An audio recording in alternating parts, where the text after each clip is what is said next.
So OpenAI just dropped not one, but 3 new amazing AI models, and they're built to power the next generation of AI agents. So in this video, I'm going to show you why the GPT 4.1 Mini and Nano are game changers, especially if you're building no-code AI agents. We'll break down the real comparison and how much cheaper and faster they are compared to any other model that's out there in the market, including the GPT 4.0 and the Claude Sonnet 3.7. I'll also show you exactly which model to use depending on your task, so whether you're building voice AI agents or MCP agents or any agent that requires tool usage, I'll show you examples of which models are best for those purposes. All right, without any further delay, let's jump right into the video. All right, so I'm going to start with pointing a few very important things, especially when it comes to the context of building no-code AI agents or just building AI agents in general. So we're going to take a look at the article that OpenAI released. I'll put the link in the description so you can take a look at it. So just a few very quick notes, and then we're going to go into details of some of the most important things when it comes to building AI agents. First of all, just a quick overview in this article that shows you all the details when it comes to why GPT 4.1 excels in coding, instruction following, long context, and latency. We're going to focus on instruction following accuracy and latency because these are the 3 main important things in my opinions when it comes to building AI agents and why this is such an important step forward, and it might be the best model. Not might be, I think in my opinion this is going to be the best model to use right now. So first of all, we're going to focus on instruction following. So let's take a look at what this instruction following means, and then I'll show you a few examples of real AI agents that we have built and why this is such a game changer. So first of all, to give you an overview of what instruction following means, it just means that when you're giving your AI agents the ability to independently decide which tools that it has access to use based on what the user is asking, that's where this important benchmark becomes crucial, right? So for example, let me go ahead and show you one of the complex AI agents that I've built. So if I go to my community here, I'm going to go to these voice agents or this voice agent AI army. So I'm going to download this. Let me show you exactly what this looks like. So I'm going to go to my N8N. Obviously, for those of you who are not familiar with N8N, I'm using N8N here, which is a great, powerful tool for building no-code AI agents.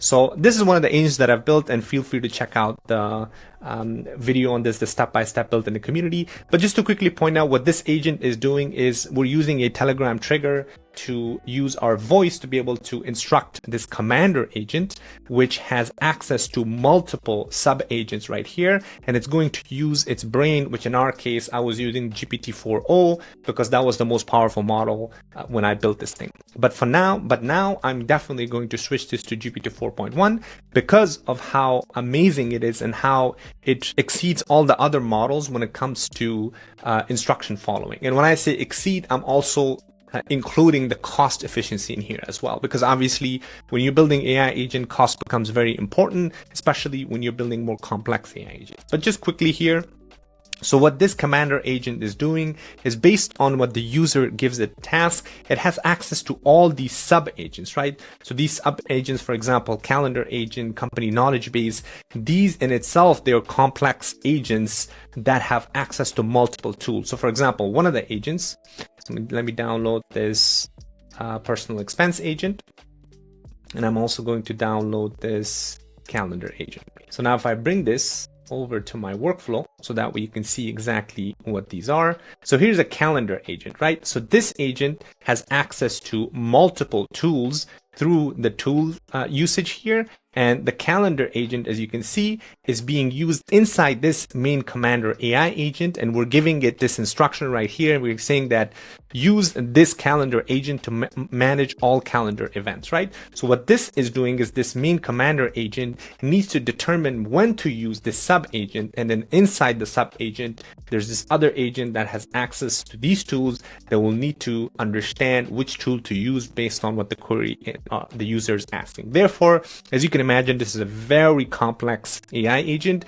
and therefore it's crucial to use the proper model or a very strong model that's capable of following instructions, right? So obviously I was using GPT-4.0, but now as you can see, now GPT 4.1 is accessible here, and I'm definitely going to use GPT 4.1 mini if I'm considering the cost, because obviously cost becomes a huge important in the bottom. Let's take a look at it right here. There's a good comparison chart. There you go.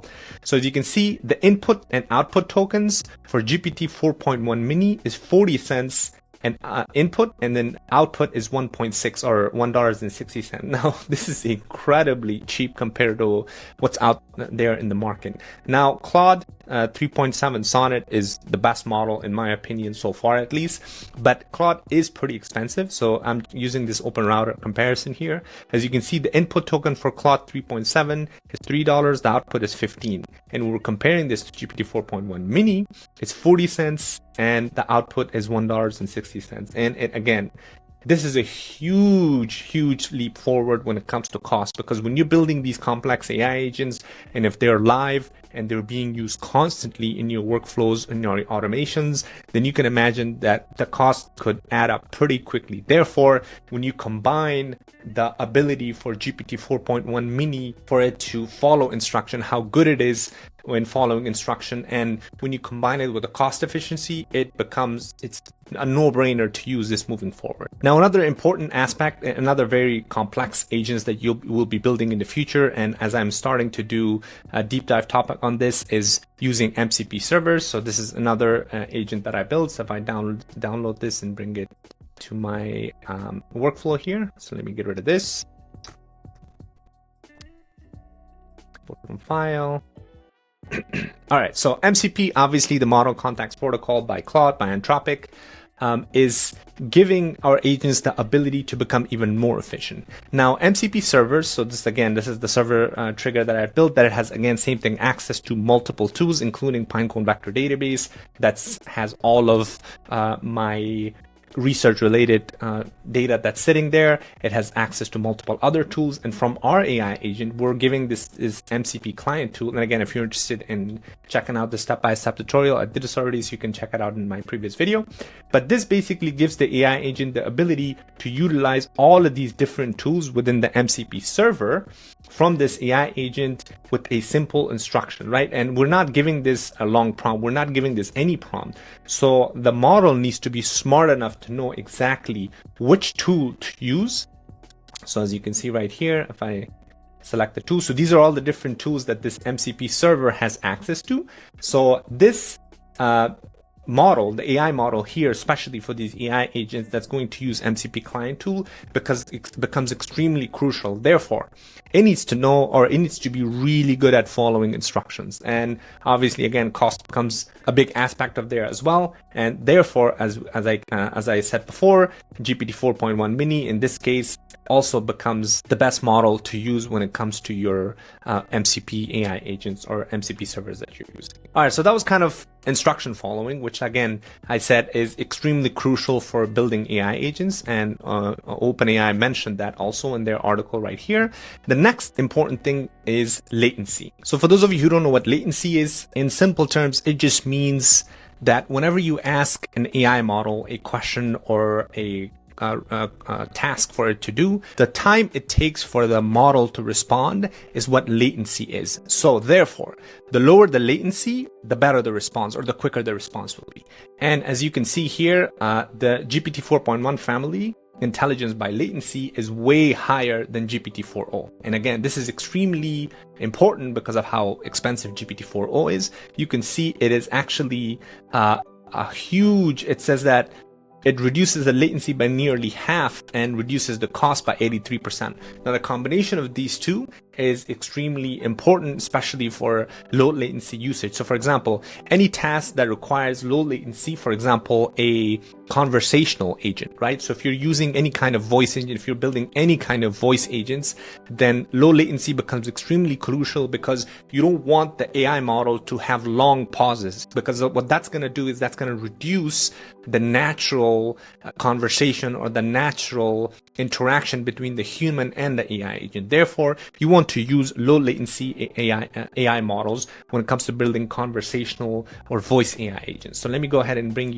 in another example here. Let me go to this. And then also, by the way, for following instructions or responding quickly, even when you're building general AI agents, this also becomes very important, right? Because if you have a low latency model, then the AI model will be able to complete the tasks faster. All right, so let me go ahead and go to my voice AI agents here. I'm just going to bring in. So here's a, actually, that's not a good one. An advanced AI, there you go. All right, so here's a advanced voice AI that I built with 11 Labs. So if I bring this over here, let me import it from file again. All right, here we go.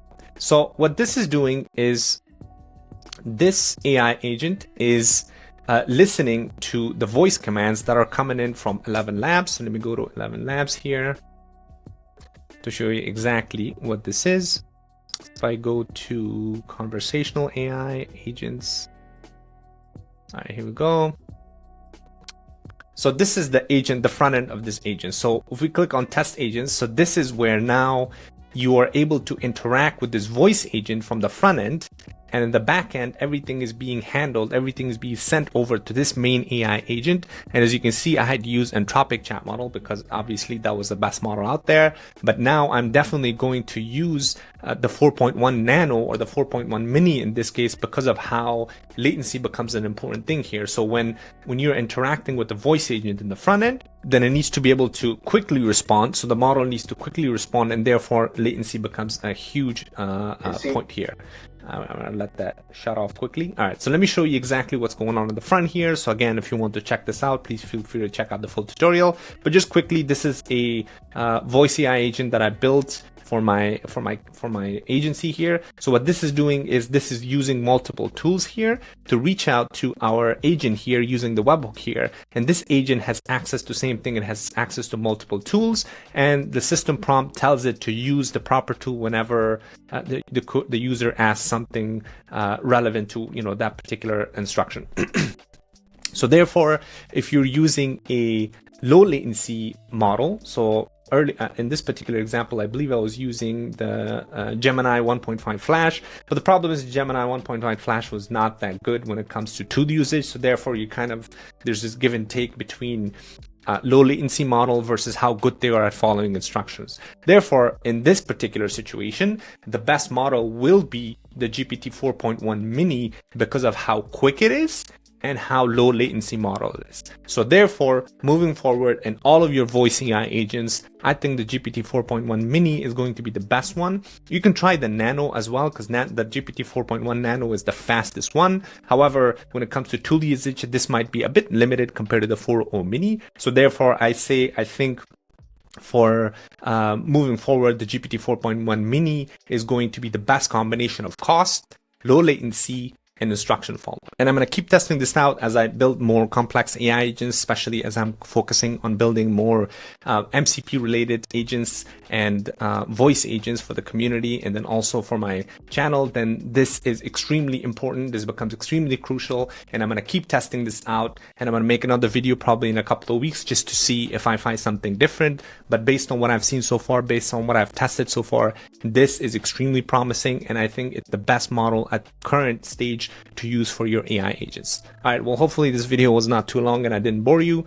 Hopefully you found this helpful. Again, make sure you like and subscribe because I've got a lot of content coming up. And again, if you want to learn how to build amazing no-code AI agents, make sure you join the community. We got a classroom section that's full of amazing content. We've got exclusive deep dive topics on building full stack web apps with Lovable, NADN, voice agents, vector databases, all things AI agents. We have a calendar section. We can jump in with us and follow us when co-builds or tech support or anything you need. And then obviously we have a great group of people who are passionate about building amazing AI agents, and it's a great space for you to make connections and collaborate. So make sure you join the community. I'm going to put the link in the description. Again, thanks for watching. I'll see you on the next one.